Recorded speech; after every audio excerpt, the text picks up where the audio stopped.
Hello everyone, welcome back my YouTube channel Anmol কিচেনে তোমাদের সবাইকে স্বাগত জানাই। তো আজ চলে আসলাম আরেকটি নতুন রেসিপির সাথে।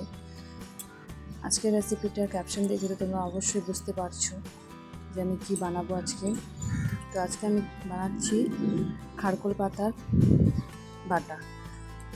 অনেকে খারকোল পাতা বলে এই পাতাকে, আবার অনেকে ঘ্যাটকোল পাতাও বলে। তোমরা কি নাম দিয়ে জানো এই পাতাটার আমাকে প্লিজ কমেন্ট করো।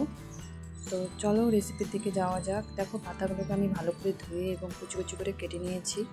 অন্যদিকে একটা কড়াই গ্যাসের উপর বসিয়ে দিয়ে এখানে কয়েকটা রসুনের কোয়া, 3টে কাঁচা লঙ্কা আর একটা শুকনো লঙ্কা, সাথে অল্প একটু কালো জিরে একটু শুকনো কলায় ভেজে নিতে হবে। তোমরা চাইলে ঝালের পরিমাণ এখানে বাড়াতে পারো বা কমাতেও পারো, বাট আমি এখানে 3টে কাঁচা লঙ্কা আর একটা শুকনো লঙ্কা ইউজ করেছি। তো দেখো এখানে সব রসুন লঙ্কা সব ভাজা হয়ে গেছে। রসুনটা প্রায় আধ কাঁচা রুটি যেমন কালো কালো হয় তেমন হয়ে এসেছে। তো আমি এটা নামিয়ে নিলাম। এই সাথে কড়াইয়ের মধ্যে দিয়ে দিলাম অল্প পরিমাণ জল, আর এই জল একটু গরম হয়ে উঠলে এখানে আমি পাতাগুলোকে একটু ভাপিয়ে নেব। অনেকে আবার এই পাতার বাটা ভেজে করে, বাট আমি এখানে ভাপিয়ে করছি। যেহেতু আমি মিক্সিং জারে বাটবো তাই আমি এখানে এটাকে ভাপিয়ে করছি। যদি আমি শিলনোড়ায় বাটতাম তাহলে হয়তো আমি এটা ভেজেই করতাম।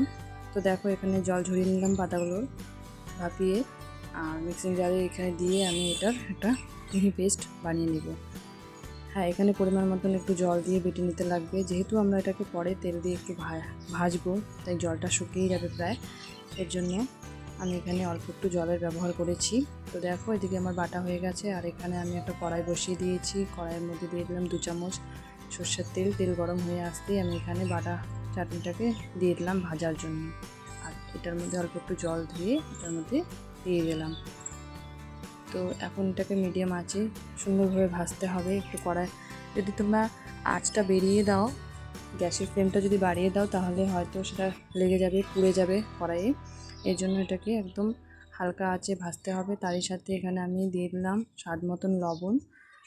তোমরা চাইলে বাটার সময় লবণটা দিতে পারো, আমি এখন এখানে দিয়েছি।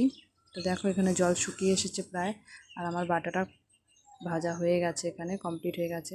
আমি এটাকে বের করে নিলাম। তো এটা গরম ভাতের সাথে খুব টেস্টি লাগে। তোমরা যদি কেউ খেয়ে থাকো এই বাটা, তাহলে প্লিজ আমাকে কমেন্ট করে জানাবে যে এটার বাটা কেমন লাগে খেতে। আর যদি ভিডিওটা পছন্দ হয় তাহলে লাইক করে দিও, চ্যানেলটিকে সাবস্ক্রাইব করে দিও। ফিরে আসবো নতুন ভিডিওর সাথে।